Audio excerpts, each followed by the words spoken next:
berjumpa lagi karena anugerah Tuhan buat kita semua. Pagi hari ini sebelum kita beraktivitas, kita akan mempersiapkan hati kita untuk membaca renungan firman Tuhan.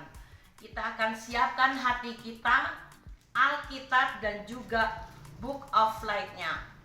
Anak-anak, hari ini ada di dalam kitab 2 Raja-Raja pasal 6 ayat yang ke-24 sampai yang ke-7 ayat yang ke-20. Tante bacakan satu ayat dan anak-anak jangan lupa membaca di rumah.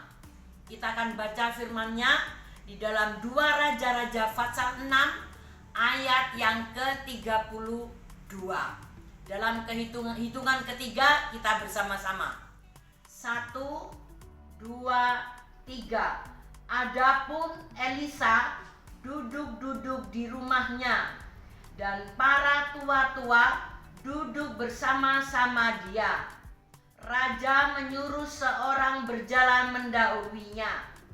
Tetapi sebelum suruhan itu sampai kepada Elisa, Elisa sudah berkata kepada para tua-tua itu, "Tahukah kamu bahwa si pembunuh itu menyuruh orang untuk memenggal kepalaku?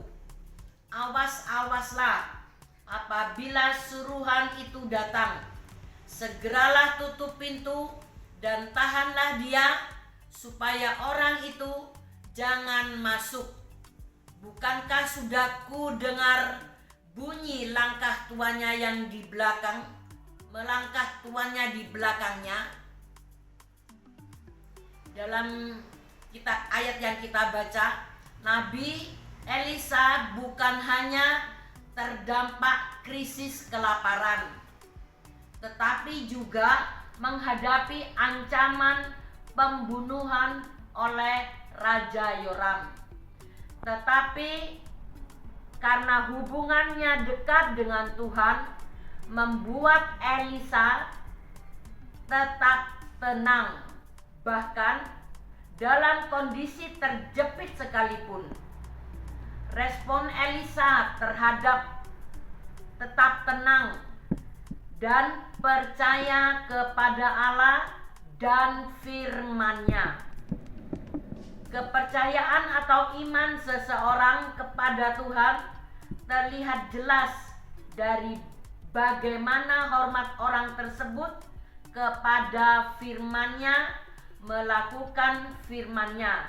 Yakobus pasal 1 ayat yang ke-22 mengatakan, "Tetapi hendaklah kamu menjadi pelaku firman dan bukan hanya pendengar saja."